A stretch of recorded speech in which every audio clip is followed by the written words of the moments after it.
Imagine mo na may isang entrepreneur, may business idea siya, may puhunan, may customers, ready na siyang mag-start.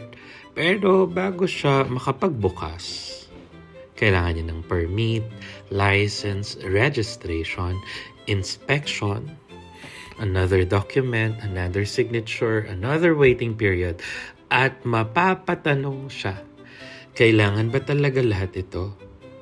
Pero wait, kung aalisin naman natin ang lahat ng government regulations, who protects consumers? Who provides public services? Who builds infrastructure? At sino ang tutulong sa mga taong hindi kayang bumili ng essential services? So ngayon, may malaking economic question tayo. Should government step back and let the market work? Or kailangan ba talaga ng government intervention para umunlad ang isang bansa? Ito ang debate na pag-uusapan natin ngayon. Welcome to part 4 of our Economic Development Theories series.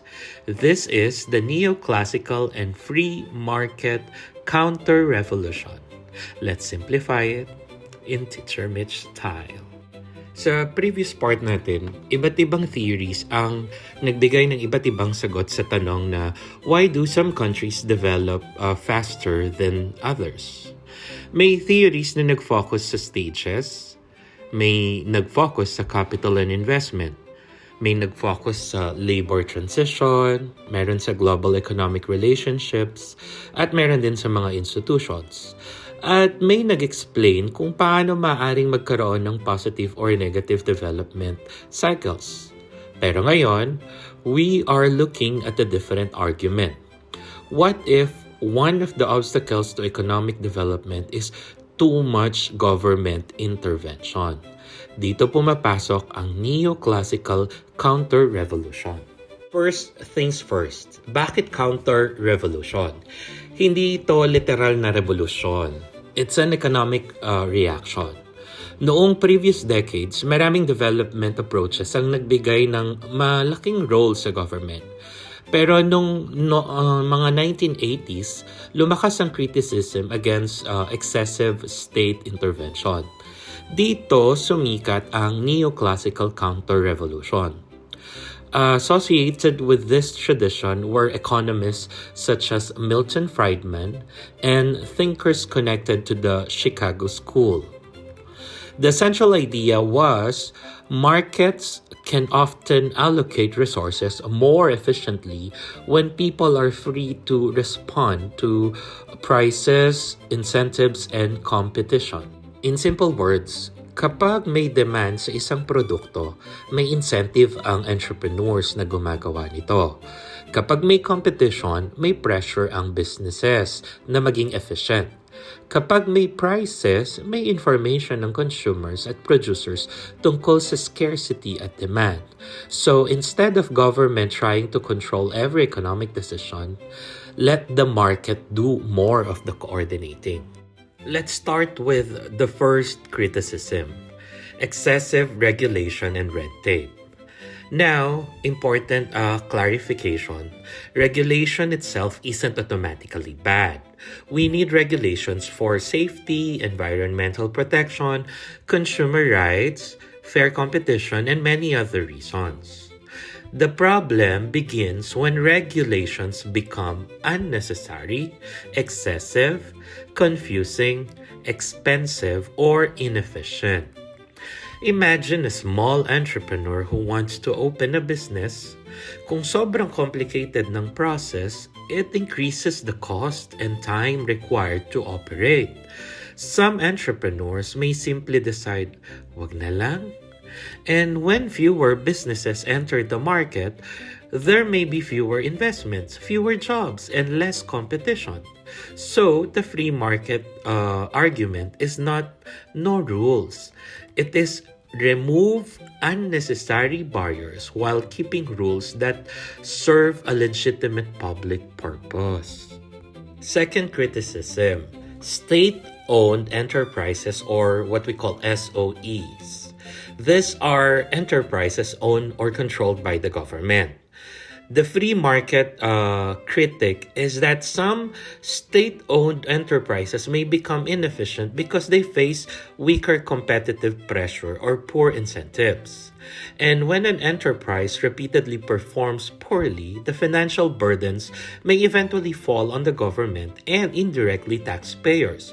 So, one proposed solution: privatization, meaning transferring ownership or control of certain enterprises to the private sector. The argument is that private ownership and competition can create stronger incentives to reduce costs, innovate, improve services, and respond to consumers. But here's an important economic lesson: privatization does not automatically guarantee efficiency. Why? Because if you simply replace a government monopoly with a private monopoly, you still have a monopoly. So, the deeper question is, where is the competition? That is a much better economics question. Third, price controls. Normally, prices are influenced by supply and demand.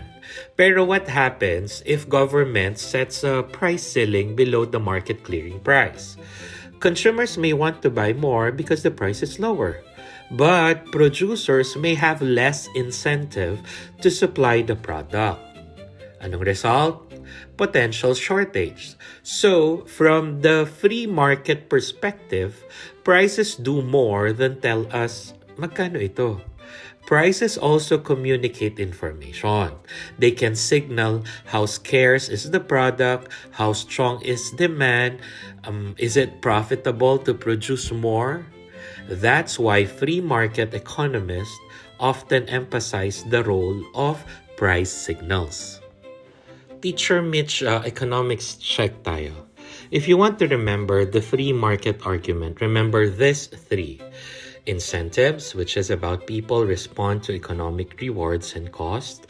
The second is competition, which can pressure businesses to become more efficient. And price signals, because prices communicate information about supply, demand, and scarcity.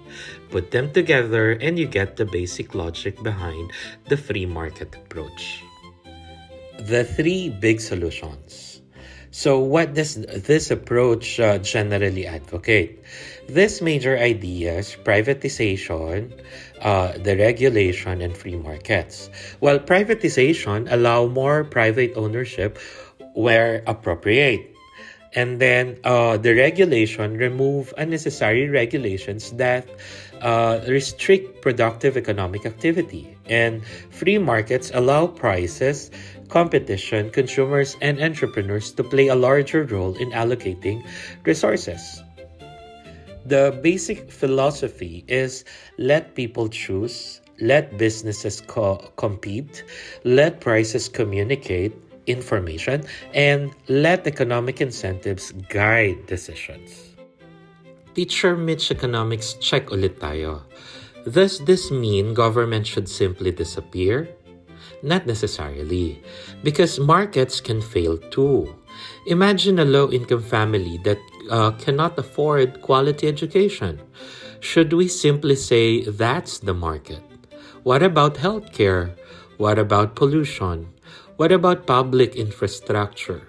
What about services that benefit everyone but are difficult for private businesses to provide profitably?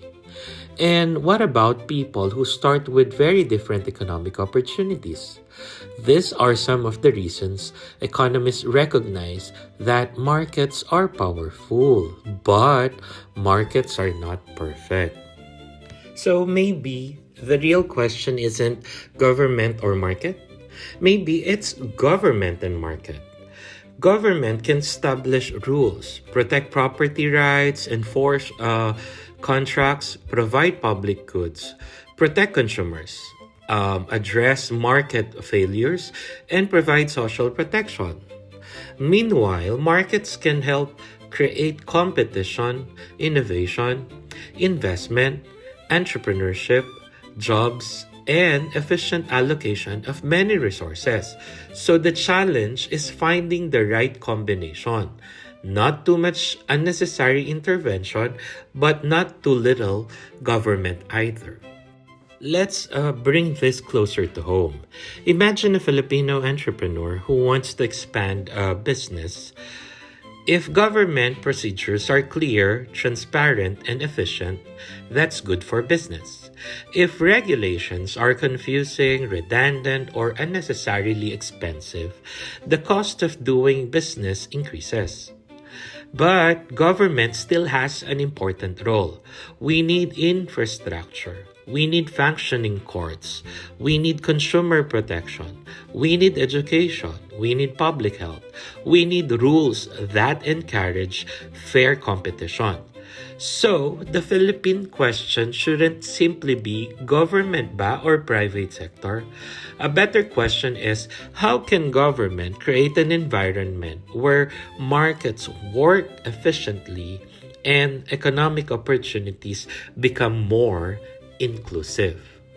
Now, that is an economics question. Look at the bigger picture. After 4 parts, we have seen that there is no single explanation for economic development. Rostow gives us one perspective. Dependency theory gives us another. Institutional theory tells us that rules matter. Hirschman asked where scarce resources should go. Myrdal shows us how development can become cumulative. And the Neoclassical Counterrevolution reminds us that incentives, competition, and markets matter too. Different theories, different assumptions, different answers. And that's exactly why economics is interesting. So, if someone asked you, why are some countries rich while others remain poor? Don't immediately give them one answer. Ask questions. Are the institutions effective? Are people encouraged to invest and innovate? Is there enough human capital? Is infrastructure adequate? Are markets competitive? Is it government intervention effective? Are there structural barriers? And how does the country interact with the global economy? Because economic development is complicated, and sometimes the best answer isn't one theory. It's understanding how several forces interact. And there you have it. We have completed our Economic Development Theories Explained series. From Rostow to dependency to institution to growth strategies to circular causation, and finally, the neoclassical and free market counter-revolution. But here's the most important lesson. Economics is not about memorizing which theory is correct. It's about understanding the assumptions behind each theory, examining the evidence, comparing different explanations, and asking, does this theory actually explain what is happening in the real world? So, here's your final challenge.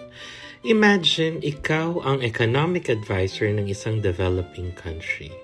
Katulad ulit ng Pilipinas.